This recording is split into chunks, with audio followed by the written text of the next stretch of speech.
Mudanzas. Conversaciones educativas transformadoras.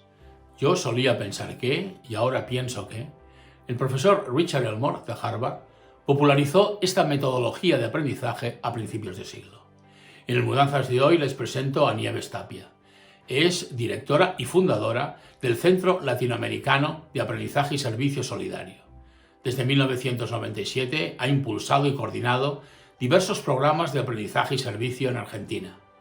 Graduada en Historia, se desempeñó como docente en las más prestigiosas universidades argentinas y también en la escuela secundaria. Actualmente dirige el Diplomado sobre Aprendizaje y Servicio Solidario en diversas instituciones académicas. Es miembro de la Academy of Community Engagement Scholarship y miembro fundador del Consejo Directivo de la International Association for Research on Service Learning and Community Engagement.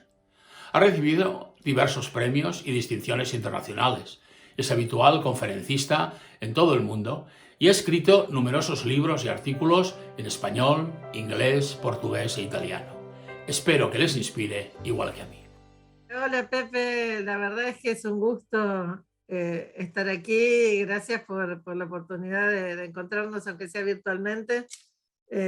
Siempre me acuerdo una de mis primeras idas a Barcelona, cuando todavía hablar de aprendizaje de servicio era muy novedoso y a algunos les parecía que eso no se necesitaba en el primer mundo. Me acuerdo mucho de los diálogos que tuvimos en esa época, así que estoy muy contenta de que mantengamos el vínculo.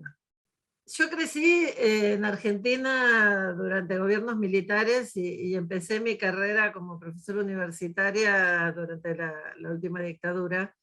Y antes, en ese momento, yo pensaba que mi voluntariado, mi militancia, mi participación en los movimientos juveniles que en ese momento pedían la paz con Chile, el regreso a la democracia, iba por un lado, y mi vida académica era otra cosa. Unos años después encontré en una visita a una universidad norteamericana esta idea del aprendizaje-servicio.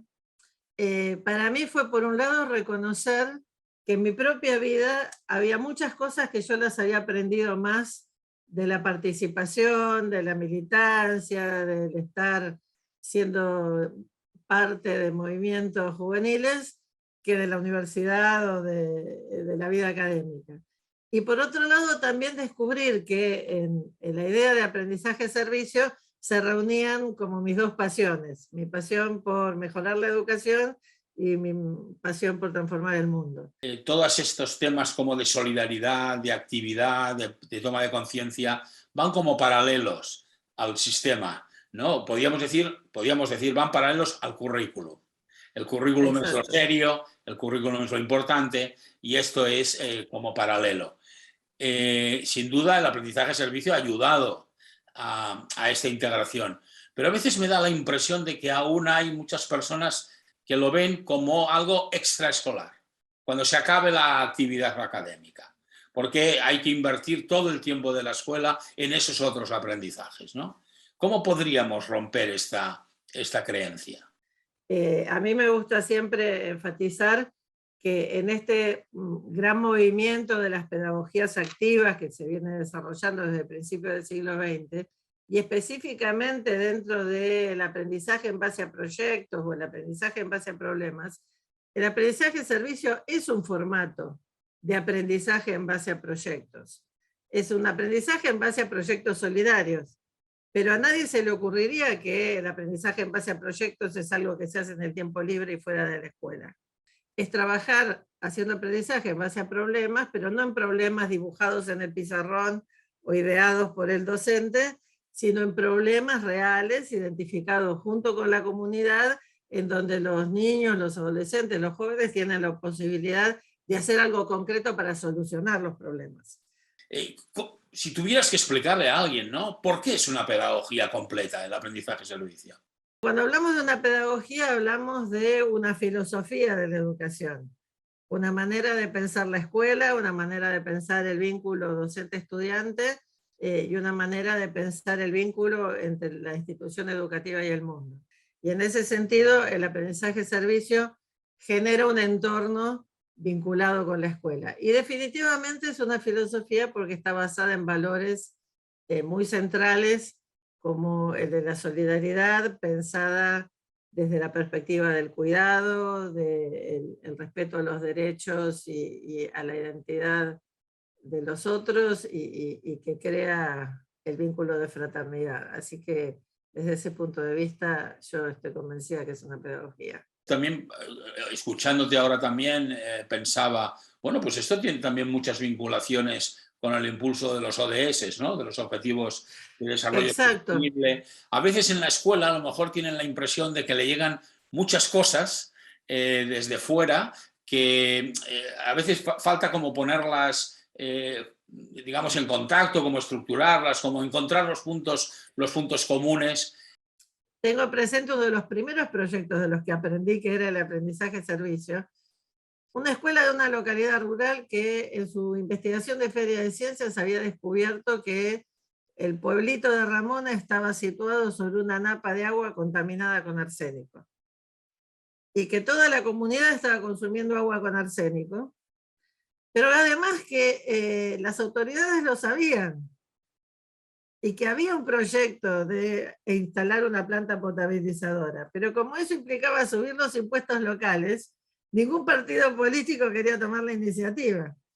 Entonces, lo que hicieron los estudiantes fue dar a publicidad su investigación, ir a la televisión, a la radio, mostrar los resultados de cómo afectaba el arsénico a la población, hacer una encuesta después a los vecinos, y con la encuesta en donde los vecinos decían, no, esto es un problema muy serio, hay que solucionarlo, ir al alcalde y convencer a los políticos para que pusieran la planta potabilizadora. Hay que tener la inteligencia de encontrar la manera de, aún en las estructuras más rígidas, reorientar hacia el bien común el tiempo que necesitamos.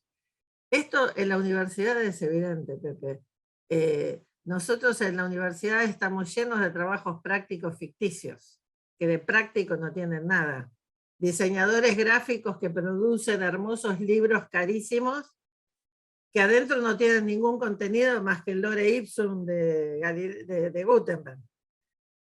Y es tan fácil como que la cátedra decida que en vez de hacer libros ficticios, los libros van a ser libros reales para niños que están hospitalizados o para niños que están en centros comunitarios, y aliarse con autores de libros infantiles y que sean libros verdaderos. Se lleva el mismo tiempo, el mismo contenido de programa, la misma inversión de energías y de costos, pero el resultado es completamente otro y la motivación y el aprendizaje de los estudiantes es completamente distinto. Una de las características de la inercia enciclopedista es la fragmentación. Cada asignatura tenía un casillero, ninguna disciplina se tocaba, y como dice un viejo dicho, la sociedad tiene problemas y las instituciones educativas tienen departamentos. ¿Sí? Esa es como la tradición enciclopédica más antigua. Pero la verdad es que el aprendizaje de servicio, como otras de las nuevas pedagogías, a lo que tiende es justamente a superar esta fragmentación, a generar proyectos interdisciplinarios, a generar articulación entre la teoría y la práctica, que creo que además esto es lo que la hace adecuada para la educación del siglo XXI. A los que viven aislados en esas burbujas de cristal donde tienen todo menos sentido a la vida a veces, les permite salir de la burbuja y conocer la realidad de sus comunidades. Y a quienes muchas veces hacemos crecer en el mandato de que porque son pobrecitos, porque son distintos, porque son diversos, porque son inmigrantes, ¿qué les vamos a pedir? Les da la dignidad de saber que ellos son capaces de hacer algo por los demás. Y eso les cambia la vida y también los ayuda a generar un proyecto de vida y aprender mejor. Tú has observado que a veces lleva incluso a cambiar la propia organización o a que sea más flexible o el trabajo en equipo. Totalmente, totalmente. Mira, nosotros llevamos varios años trabajando en alianza con el Ministerio de Educación del Uruguay en un programa de promoción del aprendizaje servicio, y en el relato de los docentes, 3 de las cosas que señalaban con más fuerza eran que habían encontrado la manera de trabajar en equipo entre los docentes y que habían logrado salir del aislamiento de cada uno en su curso. La otra cosa es que habían logrado romper el corset de las asignaturas para trabajar en forma articulada. Y la tercera cosa que para mí es lo central, que los docentes lo expresan de distinta manera, pero hay un cambio de mirada hacia los niños y hacia los adolescentes. Y en donde cambia el rol del docente, cambia el vínculo con la comunidad y cambia sobre todo el vínculo entre estudiante y docente. A mí me ha llamado la atención a veces cuando he oído charlas o te he leído, por ejemplo, los aprendizajes servicios en China o en países asiáticos que siempre consideramos más disciplinados, más orientados al currículum mismo, ¿no? O en Sudáfrica. Muy pocas veces se dice que Singapur hace más de 25 años que tiene aprendizaje servicio obligatorio en el currículum de la primaria, la secundaria y la educación superior. Y tienen proyectos fabulosos. Nosotros ahora estamos haciendo un proyecto que se llama Uniservitate, que es nuestro primer proyecto mundial de claves del centro latinoamericano. Y es muy interesante aprender de la experiencia de los distintos contextos culturales. Porque, por ejemplo, los sudafricanos tienen la experiencia de que durante el apartheid y durante los años del apartheid, las universidades hacían service learning. Pero ese aprendizaje de servicio lo hacían universidades en las que las personas de color no podían entrar.